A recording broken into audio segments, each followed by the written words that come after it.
የጋምቤላ ሰፋፊ እርሻ ፕሮጀክቶች የልማትና የንግድ ባንኮችን ገንዘብ የዋጡ ዋሻዎች ሆነዋል። የኢትዮጵያ ኢኮኖሚ ከየት ወደ የት? It is our turn to eat። አሁን ለመብላት የኛ ተራ ነው። የኬንያው ሰው ሚሼላ ሮንግ 2014 እስከ 2020 በየዓመቱ በሚወጣው ሪፖርት ኢትዮጵያ በከፍተኛ መጠን እምነት ከሚጎልባቸው ሀገሮች መካከል ተመድባለች። የዶክተር ብርሃኑ በሻህ መንግስትና ሀብት።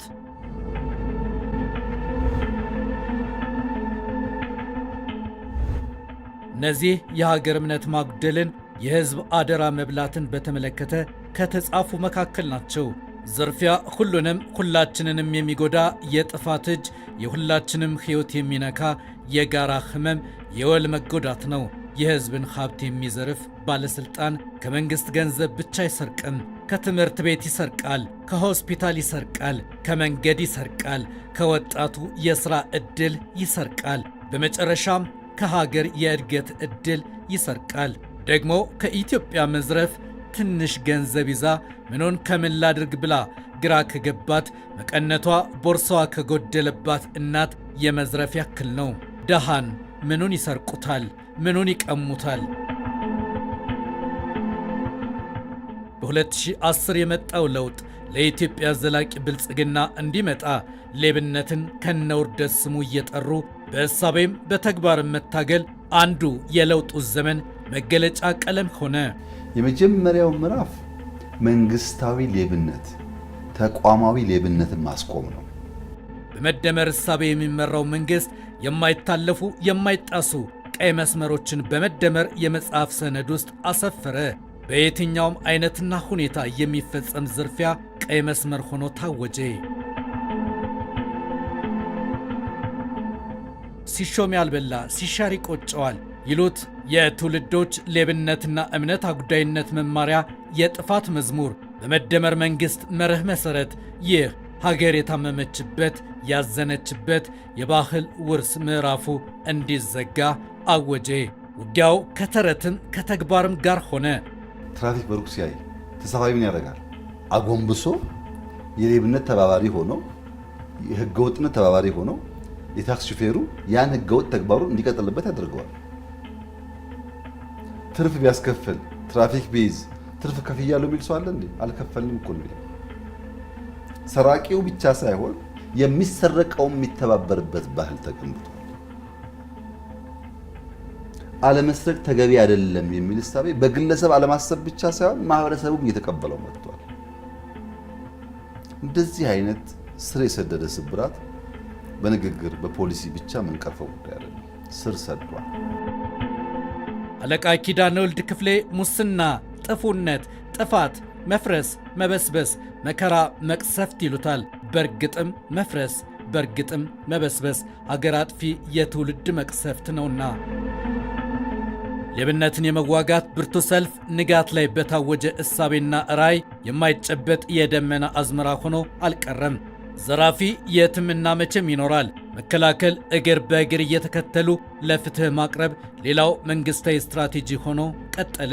ለዚህም ህጎችን ከማውጣት በተጨማሪ የተቆጣጣሪ ተቋማትን ማጠናከር፣ ሀገራዊ የፋይናንስ ፍሰትን መቆጣጠር፣ የተሰወረ ሀብትን ማስመለስ፣ የሥራ ኃላፊዎችን ሀብት ማስመዝገብ፣ አሰራሮችን ማዘመን ሀገራዊ ፈተናውን ለማቃለል አጋዥ ጉልበት ሆኖ ተሰራበት። በተደጋጋሚ ጠቅላይ ሚኒስትሩ በቁርጠኝነት ሙስና አንድ ሳንቲም እንደ መንግስት አይሰረቅም የሚለው ነገር እና ሌብነት ነው እዚህ ጋር ነው ያለው ብሎ በፓርላመንት ቆሞ በመናገር በፍርድ ቤት፣ በፖሊስ፣ በአቃቤ ሕግ፣ በኦዲት ጭምር ነው ስርቆት ያለው ብሎ ማቅረብ ነው። እነዚህ አንኳር ቦታዎችን ሾክ ማድረግ። ቀድሞ የመጉደል ታሪክ ያላቸው የህዝብ ሀብት የሚታጠብ የሚታለብባቸው የልማት ድርጅቶች እንደ አዲስ የመወለድ ታሪክ የተግባሩን ጥልቀትና ስፋት ለማሳየት ይረዳል። በዶክተር ብሩክ ታዬ የተጠናውና በፎረም ሶሻል ስተዲ የታተመው የልማት ድርጅቶችን የተመለከተው የጥናት ውጤት ብዙ የለውጥ ሐቆች አሉት። ከ1992 ዓ.ም ጀምሮ እንደ ተቋም ተደራጅቶ ሥራ ላይ በቆየው የልማት ድርጅት ስር የነበሩ ተቋማት ከመደመር መንግሥት በፊትና በኋላ ያላቸው ታሪክ የብርሃንና የጨለማ ያክል የጠራ ነው። የቀደመ የተቋማቱ ታሪክ ብድር እንደ ናዳ የተጫናቸው፣ በፕሮጀክት አፈጻጸም ጉድለት ተተብትበው በየዓመቱ ሌላ የሕዝብ ሀብት የሚደፋላቸው ጡረተኞች ነበሩ። የኢትዮጵያ ኢኮኖሚ ከየት ወደ የት መጽሐፍ በዛ ዘመን የነበሩ ጋዜጦች ዋና ርዕሳቸው ዝርፊያ ማስነበብ ሆኖ ይታይ ነበር ይላል። ኢትዮጵያ በፕሮጀክቶች ስም በቁማ የተጋጠችበትን ዘመን ይነግረናል። የስኳር ፕሮጀክቶች በጥቂት ዓመታት ይጠናቀቃሉ ተብለው ከተገመተው በላይ ገንዘብ ተመዘበረባቸው። ኔትወርክ ተፈጥሮ የጋምቤላ መሬት እያሳዙ ጋምቤላ መሬት ይወሰዳል። እሱ ለልማት ባንክ ይያዛል። ከዛ ብር ይወስዳሉ። ከዛ ይዞ ሄዳሉ። በዛ ምክንያት 58 ከመቶ የኢትዮጵያ ልማት ባንክ ብድር ነን ፐርፎርሚንግ ሎን ሆኖ ነበር፣ ማለት የተበላሸ ብድር ሆኖ ነበር። ያኔ ህወሓትን በመሰሉ መንግስታዊ ወንበዴዎች ዘመን በፕሮጀክት ስም የህዝብ ሀብት መዝረፍ ባህል ነበር። እንደ ስትራቴጂ ተጽፎ የተሰጣቸው ነገር እንዴት ሆኖ እያንዳንዱ ለምሳሌ የመሪ ድርጅቱ የህወሓት ደጋፊና አባል ከአገሪቱን ዘርፎ ድርጅቱን ማጠናከር እንዳለበት ጭምር በዝርዝር ተጽፎ ተሰጣቸው። 2010 የሆነው አዲስ ንጋት፣ አዲስ ዕድል፣ አዲስ ተስፋ፣ አዲስ የመዳረሻ አድማስ ጉዞ መጀመሪያ ማለዳ ከሀገር የመብላት ሳይሆን የመስራት ዕድል። የኬንያዊ ደራሲ ሚሼላ ሮንግ መጽሐፍ ዋና ገጸ ባህሪ ጆን ኪታንጎ ይህንን ይላል። እርዝ አወር ተርን ቱ ኢት፣ አሁን ለመብላት የእኛ ተራ ነው፣ እንብላ እንዝረፍ እንደማለት። የገጸ ባህሪ ለዛሬ ዘረፋ ዋስትና እንዲህ ሆነው በፕሬዝዳንት አራፍ ሞይ ዘመን ተጠቅመዋልና እኛ ደግሞ በሞይ ኪባኪ ዘመን እንጠቀም፣ ጊዜው የእኛ ነው የሚል ገጸ ባህሪ የኬንያን ፕሬዝዳንት ኪባኪ ዘመን አገራዊ መልክ ይነግረናል።